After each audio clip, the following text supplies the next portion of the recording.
The mines woke like a flock of startled birds, all glitter and bad intentions. "Hold your fire," Captain Jonah Park said, voice level as a plumb line while his bridge lit with threat vectors. Hestia was a relief carrier, hull patched a dozen times by micrometeor strikes and more than one argument. She wasn't built to duel autonomous darts in Neptune's shadow. Across the demilitarized corridor, a Sunside convoy and an Outrider escort had blinked into the same box of space at the same time, each convinced the other had cheated the staggered slot schedule. The mines were the bitter memory of last year's skirmishes, waiting for any excuse to finish the job. "Options?" asked my TR letter 1ES7N, Hestia's logistics lead, half headset, half stubbornness. "Two," Jonah said. "We run and hope they shoot each other, or we do something very, very human." He keyed an override and vented their spare cryo. It boiled out in a silver plume, condensing into a sheet that caught Neptune's cerulean light. "Paint me a flag," he told the helm. "Long band, high albedo, universal distress code, but skewed into an arc." "Sir, you're drawing a white flag," Jonah said, "and a question mark." The mines hesitated, Bayesian minds recalibrating. The two convoys hung in that soft, stupidly beautiful glow, all of them caught in the same embarrassment. For a breath that felt like a century, nothing moved. Then a shuttle broke formation, lights oscillating. Parley. It wasn't elegant tactics, but Dunkirk wasn't elegant either, thousands of small craft choosing rescue over pride. And Midway was won by a handful of pilots catching an enemy mid-arm because someone gambled on timing and audacity. Humans kept living because humans kept blurting weird courage into grim equations. They met in Hestia's cargo bay between pallets of antibiotics and seed bricks. The Sunsider envoy, Admiral Rhett. Layla Ortiz had eyes that had decided to stop sleeping somewhere around Saturn. The Outrider lead, Bay Cade, wore a patch stitched from a child's scarf. There was a little girl in the scarf's pattern, Jonah realized. There were always little girls in the patterns if you looked long enough. "We didn't cheat the slot," Bay said. "Neither did we," Ortiz said. "Our clocks disagree." "Clocks cause wars," Mai said. "And delays. Let's agree they lied to all of us." They laughed. It was brittle and priceless. They traded power cells and fruit, swapped lists of missing persons, agreed to mark the DMZ with slow-brewing ammonia flares instead of dead mines. And then, as the last crate slid across the deck, a skinny courier with a freckled face and a series badge stepped out from behind a forklift and put a hand to her ear. "Transmission for Hestia and any ship foolish or brave enough to be within reach," she said, voice amplified through the bay. "From the Ansible at Ceres, signal is open, uncoded, and annoyingly poetic." "Play it," Jonah said. A woman's voice, calm as old stone. "Architects of peace, the corridor holds because people like you keep choosing not to pull triggers. Report to Ceres. We're building something that doesn't need mines." "Who's that?" Bay asked. Ortiz met Jonah's eyes. "Layla Ortiz," she said. Past tense, but the voice is Layla now, present and stubborn, and if she's calling, she's not alone. The courier added almost sheepishly, "They've set a table. Scientists, mediators, quartermasters. Anyone who knows how to build a bridge, literal or otherwise." Jonah looked at the white arc still faintly visible outside, a human punctuation mark against a planet that didn't care. "Set our course," he said. "If we're late to peace, that's on our clocks." As Hestia burned for Ceres, the mines powered down one by one, their little machine hearts conceding, at least today, to a question mark and a white flag. Somewhere deep in the ship, a child laughed at a floating orange. Jonah let that sound be his benediction and didn't ask why his hands were shaking. Ceres had draped itself in cables and gardens, a humming beehive of languages. Inside Dome 7, the table was a circle, no head, no foot, only faces. The woman whose voice had crossed half the system stood without ceremony. "I'm Layla Ortiz," she said. "I once thought peace was the time between repairs on a destroyer. Now I think it's the work that makes destroyers unnecessary." A ripple of dry smiles. "Welcome to the Ansible conclave." They weren't saints. Doctor, Arun Bhattacharya, who'd figured out how to coax deuterium fusion at room temperature in lattice traps the size of teacups, had a temper when people misused units. Mai found herself seated beside a monk from Vesta who swore like a dockhand when logistics got fuzzy. Baycade had brought farmers who could rebuild a valve with string and faith. Jonah, uncomfortable in a chair, took up a wall and learned to listen. They broke into working circles. Beyond war, read one placard. Architects of peace, read another. Great reunification, a third, more aspiration than plan. They wrote in real time on a shared slate for all to see, no jargon that couldn't be explained to a 12-year-old. Arun sketched a power commons, micro-fusion tea kettles for clinics, school boats, and shelters, with warranty terms written in plain speech. Mai drafted a corridor schedule and named the protocol for ordinary heroes, Dunkirk not for glory, but for logistics. When you need 1,000 boats, you build the ramp and mark the shallows. Layla stood up only to nudge. Just war theory says proportionality and protection of non-combatants are obligations, not options, she said. So here's a thought: we build tools that make the obligations easier to keep than to break. She told a story of the Navajo code talkers whose language saved lives through complexity and trust. We need new ciphers, she said, not to hide but to connect. They produced the series Mandate, simple rules for corridors, verified by open beacons no one owned and everyone maintained. They borrowed from Stoicism, the short list of things within one's control, tone, timing, the choice to show up. They added virtue ethics to the margins. Courage is a habit, not a mood. In a sidebar, a teacher from Ganymede wrote, "Kids should grow plants and protocols." Word leaked, as it always does. Some called them naive. Others called them dangerous. The Red Mercury Compact, a cartel draped in ideology and rare elements, accused the conclave of weaving a noose around sovereign liberty. Even an ally warned Layla, "You're writing rules in pencil while pirates carry ink." Arun's kettles hummed to life in a dozen clinics before lunch. A Bayside shelter on Titan sent back a video of a baby touching warm water with awe that reached through the room and squeezed. Bay cried without apology and handed Layla a packet of seeds. "For your table," he said. Then the dome shuddered. The lights hiccuped, recovered. An alarm wrote itself across the lower third of the slate. Pressure lost, dome 5. Jonah was already moving. Mai was 2 steps behind with a coil of patch ribbon and 3 cursing monks.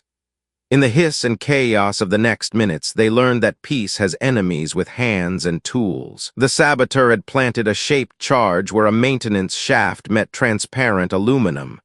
The hole was small. The message was not.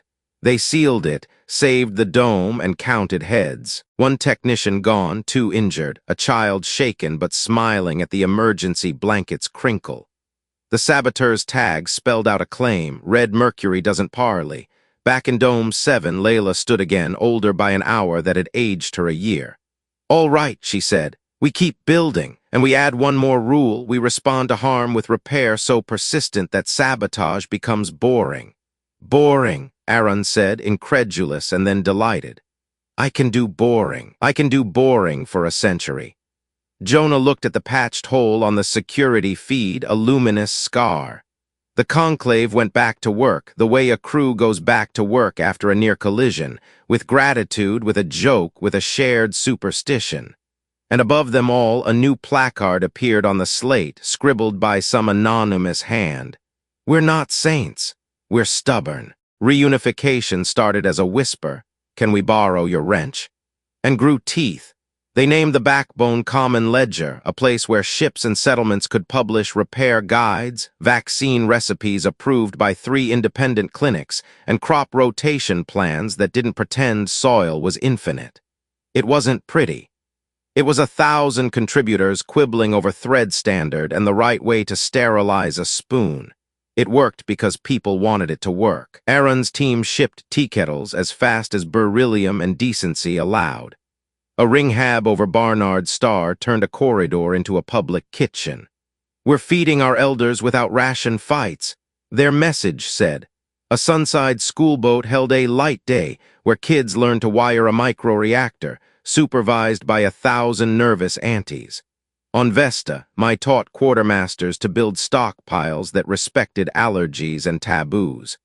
Logistics is civil rights with spreadsheets, she told a reporter, and the line walked around the system on quiet feet. Layla convened a tribunal after a corridor skirmish injured a deckhand. She made the captains read the mandate out loud and then had everyone plant onions in the dome garden. Justice must be edible, she said, deadpan. People kept the joke. People kept the onions. They borrowed wisely from history and humbly from the present. The conclave honored Navajo code talkers by asking language communities to design, trust ciphers, passphrases and cadence packets that were less about secrecy and more about identity and consent. A message tagged with your elder's rhythm carried moral weight. Fakers rang hollow. It made scams harder and cooperation easier. It made some teenagers roll their eyes and then record tutorials for their grandparents. The Red Mercury Compact adapted too. They flooded a corridor with counterfeit kettles that ran hot and failed ugly. 2 clinics burned a little before someone caught the pattern. The conclave faced a choice: hold back the designs or publish fixes so fast the counterfeiters couldn't keep up. We learned this one in the old internet, Mai said. Security through obscurity is a bet we can't win. They open-sourced hard. They wrote papers with pictures. They dispatched patch parties on ships that did not carry guns and did carry cookies. Jonah led one to a fractured farm spin where magnetic boots clanged like cowbells. He taught a kid named Sheeran to splice fiber and a grandfather to nod approvingly without understanding. He told the story of how a general once admitted he learned logistics from civil rights marchers who fed thousands with donated sandwiches and shared routes. Courage is a logistics plan that holds, he said. They painted that on a bulkhead in green. Reunification wasn't a single speech. It was a quilt pieced from tired hands, 1,000 small norms. Flags changed, not overnight, but in the way people set their tables. The Compact called it cultural imperialism. A poet from Europa called it family in training. Both were wrong and a little right. The truth was messier and better, people with differences choosing to share tools because it made mornings kinder. Then the Compact announced a referendum in their belt. Any habitat choosing to adopt the series mandate would forfeit Compact protection. It sounded like sovereign choice. It felt like extortion. An outpost named Garuda voted yes anyway. The Compact cut their water. The conclave spun into motion, kettles, condensers, tankers. The response was underway when a snarl of transmissions bit into every channel. A masked voice with a scratch of static. You're building a rope around our necks. We cut ropes. The feed jumped to show a schematic of Hestia highlighted in obscene red. We cut carriers first. Jonah watched his ship's outline pulse like a heartbeat on the slate. So, he said softly, we've been seen. Layla didn't look away. Good, then they'll see us answer. They chose Kepler 186F as neutral ground because its sky wore stubborn red and the amphitheater looked like a seashell. The Compact came in black and copper ships with names like Sovereign and Rightful Claim. The conclave arrived in a motley, Hestia in orange patches, a Sunside coast cutter with a garden on its flank, a Vesta courier that smelled faintly of cinnamon. They tethered to the same station and shared air with a certain theatrical calm. The first hour was small nouns: water, bulkhead, timing. Mai opened her case and laid out contracts that were more recipe than law. Layla spoke like a metronome. A corridor isn't a border, she said. It's a promise that bleeding ends sooner. The Compact's negotiator, Director Silas Wren, smiled a tired wolf smile. Promises are how empires buy patience. Mid-discussion, a runner burst in, shoes slapping like punctuation. Clinic 3, she panted. Kids, fever. It's moving. Aaron's hands were already a blur. Vector. Airborne, mild for adults, the little ones fast. There are moments when doctrine steps aside. Jonah thumbed shipwide. Hestia, we're a hospital now. He spun their heat exchangers into incubators and turned cargo lockers into isolation rooms with gaffer tape and prayer. A Sunside coast cutter sent over a cold storage pod. The compact, after a pause that felt like a speech, offered a genomics rig. Own, Director Wren said. Logged. His voice was dry, but his eyes weren't stone. They built what the conclave had promised, the tools that make obligations easy to keep. Nurses and monks and farmers worked side by side. Aaron cracked the sequence and designed a vaccine booster that smelled like pears and burned like bad whiskey. Onion justice, Bay muttered, jabbing his arm. Edible and it makes you cry. Why pears? Jonah asked, breathless. Because joy is a vector, Aaron said and kept moving. 7 hours later, the fevers broke like a bad idea. Parents cried in 5 languages. Director Wren stood to speak, but an alarm sliced through everything. Station control, solar event inbound, Kepler's primary spiking, 10 minutes to storm front, you've got hull and hope. Storms don't care for treaties, they ask what you can improvise. Jonah's eyes flicked to the schematics. We can stack our magnetospheres, he said, fingers already flying. If we braid coils in phase and stretch the field like a tarp. It'll leave a gap over the compact's shadow bay, Mai said, reading with him. Layla didn't take long. Proportionality doesn't mean equal risk, she said. It means right action. She looked at the compact's ships. She looked at the children on her stretcher. We cover the gap. They did. Hestia's coils screamed. The shared field held. The storm scattered itself sullenly across their umbrella and hissed away into starlight. The shadow bay where compact refugees waited for verdicts shivered and stayed. After, there was a silence that wasn't empty. Director Wren spoke without teeth. Debts bind, he said, so do gifts. He raised a hand before Layla could answer. We'll reconvene. As if the system had been waiting for a beat, Earth spoke. The relay crackled, then a clear carrier from the old blue marble that had been quiet for too long. To all colonies and claimants, convene at L1 Earth-Moon for a charter assembly. 1 vote per habitat. Observer seats for those who don't wish to join. Bring your recipes, your mandates, your misgivings. Come home. The amphitheater inhaled. The word home is a gravitational singularity. Layla's face softened and sharpened at once. We go, she said. Director Wren's wolf smile returned with grief at the edges. We'll attend, he said, and we'll bring questions. Jonah leaned against a bulkhead, every muscle a complaint. On the station's public wall, a kid had chalked a white flag and a question mark intertwined. He smiled at that. Then Hestia's comms officer touched his arm, eyes wide and hollow.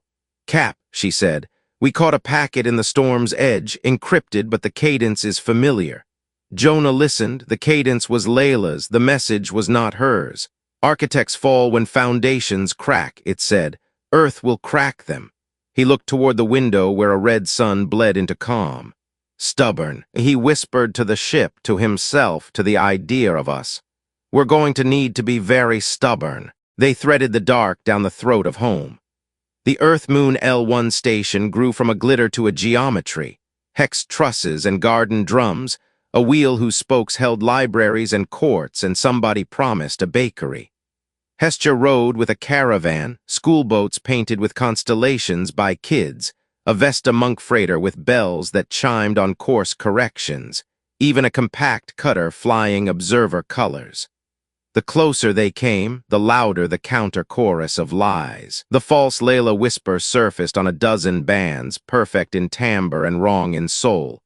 Earth will crack you, foundations break, come armed or don't come. Mai snapped off one speaker and turned up another. Cadence check, she said to the room. Call and response. The conclave had been ready. The new chorus cipher wasn't encryption in the old sense, it was community. A trust phrase took 3 voices, an elder's rhythm, a youth's counterbeat, and a work song line about something mundane you couldn't fake, like the way onion soil smells when it finally takes. Bay tapped the console in an uneven pattern older than his scarf. A teenager from the coast cutter answered with a trill she'd learned from her aunt. Jonah added, dry, onions, wet socks, warm pears. The board lit green. The fake Layla didn't know how to cook. They docked under a mural of the first oceans. The caretaker council's receiving hall was more workshop than throne room. Coils on carts, seedlings in mesh. a floor painted with the orbits of the habs that now had one vote each. Earth's delegates wore blues and tans, practical cloth that could survive a spill. No anthem played, a kid's kite hung from a light. Layla stood in that workshop with a gravity Jonah had only ever felt inside a turning ring. Beside her, Director Silas Wren of the Compact carried his wolf smile like a passport and his lone genomics rig like a penance. Dr. Arun Bhattacharya had grease on his cuff and a pear in his pocket. Mai had contracts in a box and 1,000 grocery lists in her head. The opening plank was a memory, a short film of the Kepler Clinic, the breathless rush, the braided magnetospheres. When it ended, no one clapped, they just exhaled. "We're not here for applause," Layla said. "We're here for boring work, boring that saves babies." The charter draft was plain speech, which made it harder to argue around. Corridors are promises. Protection of non-combatants isn't optional. Open tech beats counterfeiters. Each habitat keeps water sovereignty. Shared scarcity does not excuse hoarding. The Compact wanted more reservations. "Sovereignty without tools is a poem," Mai told Wren. "Pretty useless. We brought wrenches." Wren's eyes pinched, then eased. "Bring hammers too," he said. "Some of our problems are nails." The second hour cracked like old paint. Mysterious cancellations rippled through station beacons. The public boards flickered recipes replaced by threats in Layla's cadence. A fire door failed shut on a corridor filled with elders. It wasn't one attack. It was a web designed by someone who understood that trust flows through small hinges. Jonah sprinted with a team, pried open the door with a pry bar older than he was, and decided he hated whoever had tried to turn oxygen into politics. Back in the hall, the council's chief engineer, an old woman with a tattoo of the first Mars lander on her forearm, laid the problem on the table. "We've got a worm squatting in our open beacons. It listens for cadence and then overlays poison. It's calling itself Crack Foundation. Cute." She said cute like a diagnosis. Arun frowned at the code on the wall. "It needs a chorus to trigger," he said slowly.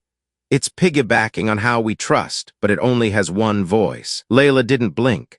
"Then we sing," she said, "all of us, loud and messy."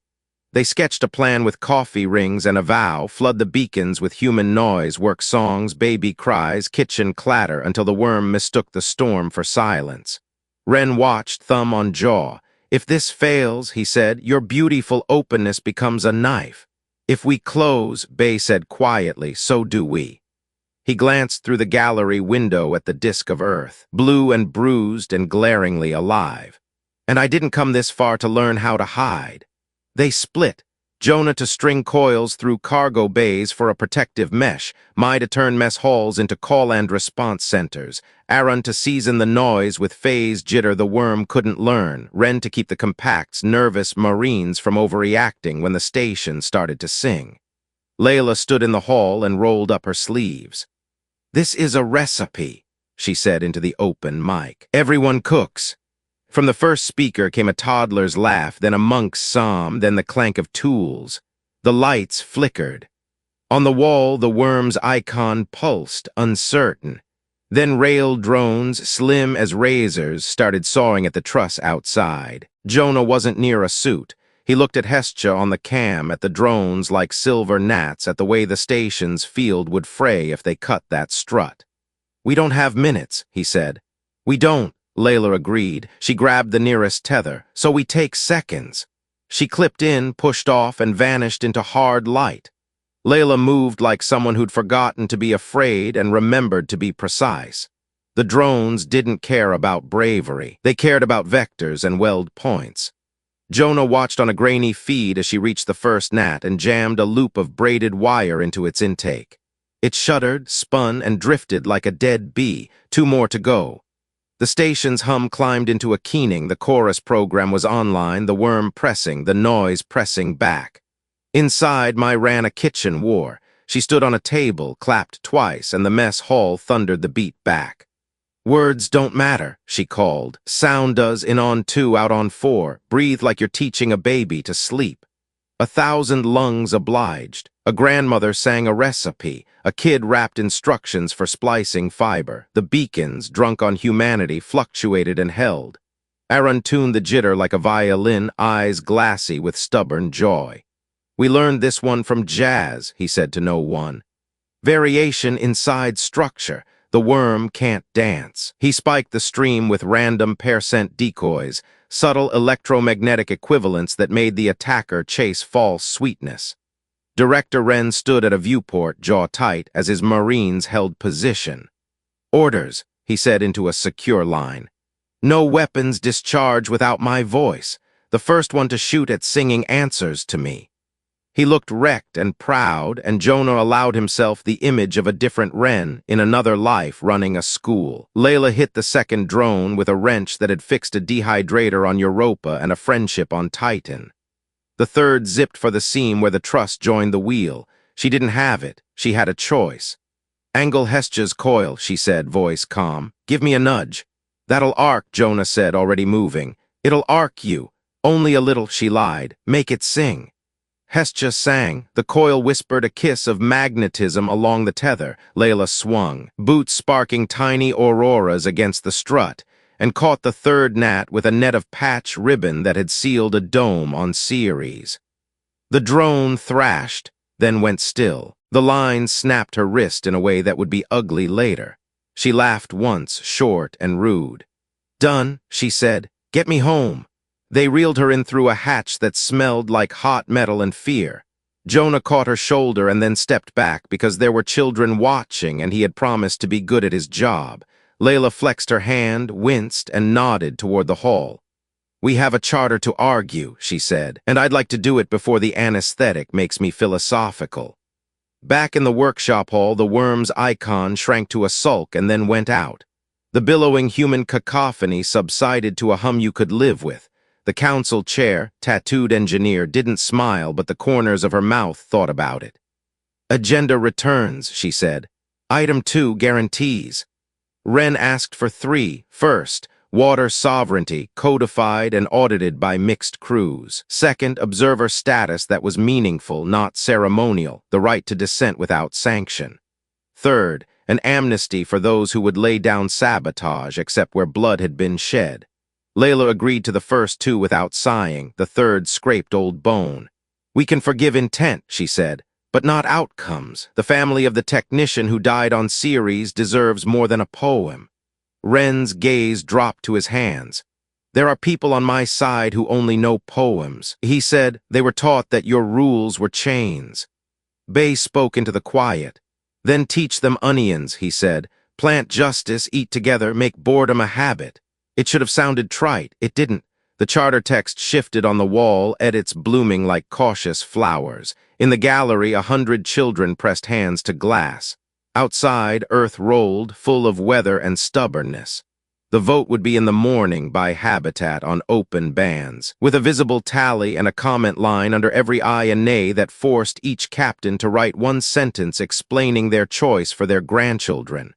Night on a station is just a time slot, but it felt like evening, felt like dishes and tired backs and someone putting a blanket over your shoulders. Jonah walked the ring once, twice. He found Wren alone under the mural. "You could break this," Jonah said, not a threat. "I could," Wren said. He rubbed his eyes. "Or I could let something softer than my pride carry the day." On the boards, the tally preview flickered with possibility. Then the alert that no one wanted. Garuda water cut again. The compact had enforced its referendum. The outpost that had voted for the mandate was dry.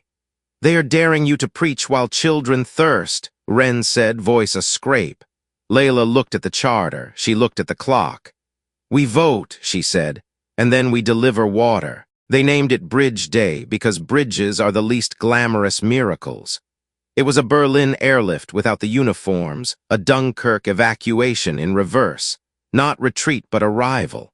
The corridor authority, born provisional at dawn when the charter squeaked through on a margin that felt like a held breath, lit up every beacon it owned and many it didn't. Hestja took point, coils patched and proud, with a schoolboat on her starboard and a compact cutter on her port under Wren's personal guarantee.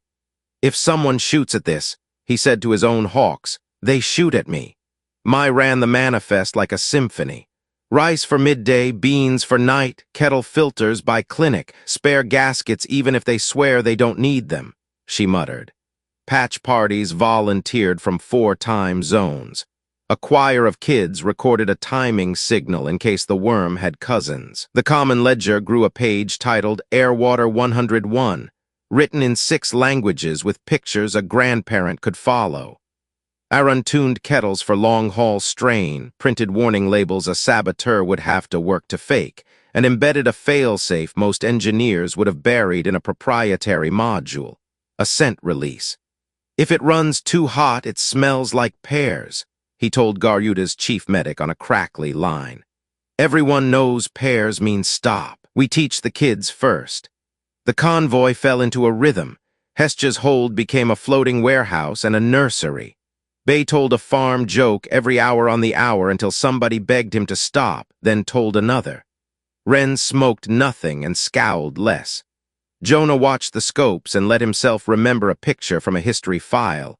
Crates of flour dropping into a blockaded city, pilots waving at children on rooftops, logistics more heroic than guns. Halfway there, a string of decoy pings lured 3 tankers toward a pretty gravity well.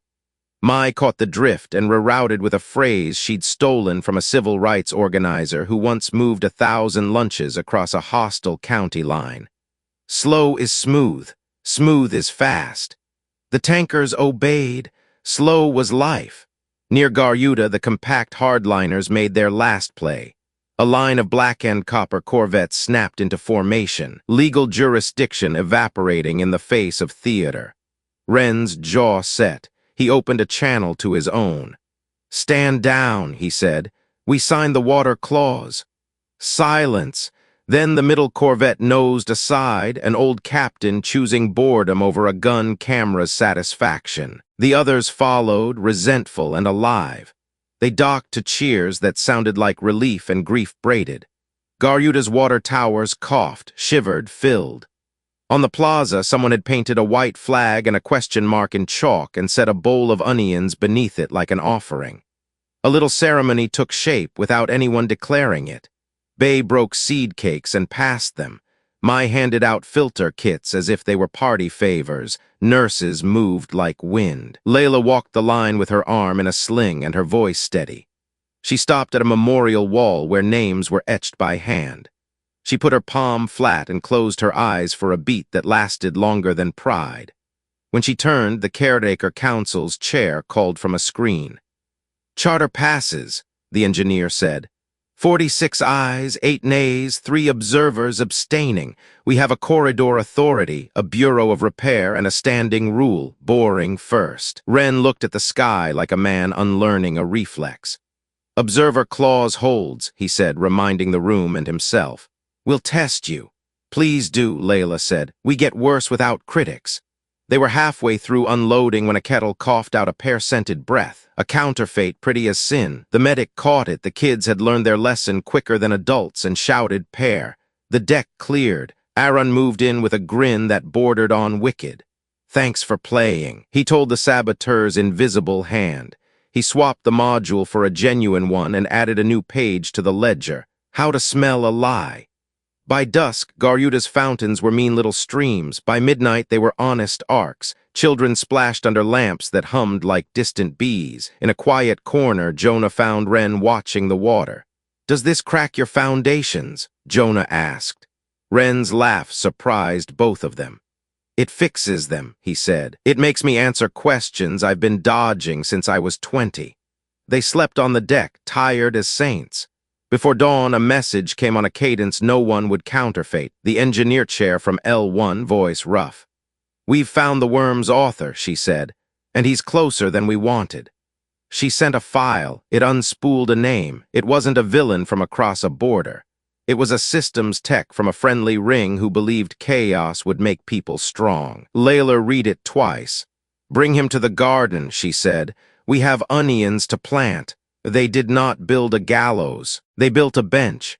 In Dome 7, patched, planted, stubborn, the system's tech sat with soil under his nails and a welt on his conscience.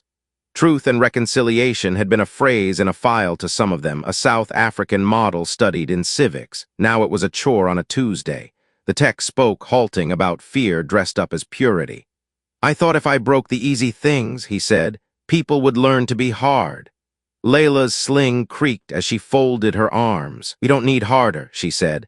"We need kinder, practiced until it looks like steel." The tribunal wrote a sentence in 3 parts: repair service for the authority, testimony at schools about the seduction of sabotage, and a ban from any closed-loop system until 5 gardeners and 3 engineers signed off that he understood the responsibility of air. It was not spectacle. It was a tool. The family of the series technician spoke last. "We plant an onion for her," the sister said, "and we expect you to weed." The charter unfolded into institutions that sounded like chores and saved lives. The Corridor Authority published tides and schedules like farmers' almanacs. The Bureau of Repair turned patch parties into salaried crews with cookies and credentialing. Chorus ciphers became a thing kids did at recess, clapback games that taught trust without paranoia. The water claws stayed sacred. Inspectors arrived with their own kettles and their own jokes. A committee nobody expected to matter, the Accessibility Board, rewrote docking standards so that aging hands and prosthetic grips could work any latch in the system. No one made a speech about it. Ramps simply appeared. Scientific triumphs followed boringly from the new piece. Aaron's team stabilized the lattice kettles to run on dump heat, which meant ships could warm shelters with waste that used to vent uselessly into lonely dark. A pair of students on Triton discovered that braided magnetospheres could deflect dust streams while collecting rare ions. Freighters evolved barnacles that harvested fuel as they flew. A teacher on Ganymede proved you could grow mushrooms on regolith brewed with citrus rinds. 1,000 menus changed. None of it made a headline like a battle. All of it made mornings easier. Diplomacy became less theater and more calendar. Wren came to L1 every 10 days and left every 10 days, punctually irritated and oddly at home. He argued about tariffs and hymns and yielded on things that didn't scratch sovereignty. He taught a class called Skepticism Without Cruelty to second years who adored him and rolled their eyes. Bay ran farm exchanges that paired climates like dance partners. Mai wrote a book, short chapters, dirty jokes at the end, called Logistics is Civic Love. It outsold poetry and paid for 3 clinics. The Great Reunification didn't arrive with fireworks. It arrived with a giddy little backlog at a passport window labeled Common and a sticker on a toolbox that read your ship, our sky. Hestia ferried doctors, poets, and a team of teenage coders who taught elders how to update their chorus without losing their playlists. Jonah watched a habit grow. Crews from compact and conclave ships eating together, arguing gently about whether pairs belonged in stew, no, and swapping horror stories about gaskets, always carry 3. There were scars. The arm Layla had burned to save the truss never fully forgave vacuum. It ached before storms. A memorial garden grew around a sculpture of a question mark intertwined with a white flag, onion flowers climbing like small suns.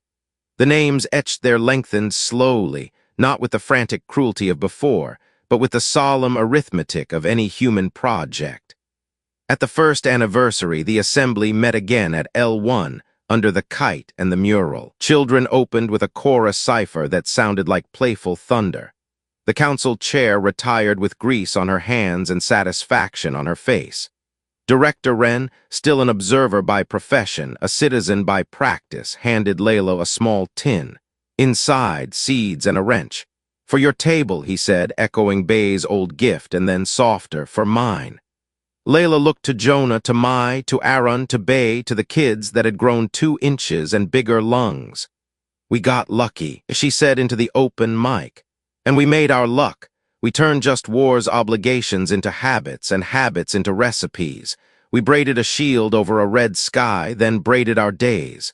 We proved that boring isn't the opposite of brave, it's how brave survives." After the speeches, they went back to work because the point of ceremonies is to remind you what you were doing. Hestia took on supplies for a ring hab that needed a library. Jonah watched her hull glow in dark lights and felt the old tremor in his hands turn into a steadier hum. He thought of Midway and Dunkirk and the Berlin airlift, of code talkers and lunch counters, of every moment when humans had chosen the harder kindness and made it look simple with practice. As they cast off, Mai leaned on the rail. "What do you think the next year brings?" she asked. "Leaky pipes," Jonah said, "counterfeit pairs, arguments about stew." He let the ship turn until Earth and Moon and the twined question mark were framed in the same port. And us, showing up again. He keyed the public band and spoke plain. "This is Hestia," he said to anyone listening in the dark. "Corridor clear, bridge open. If your clock disagrees, come anyway. We'll fix it together."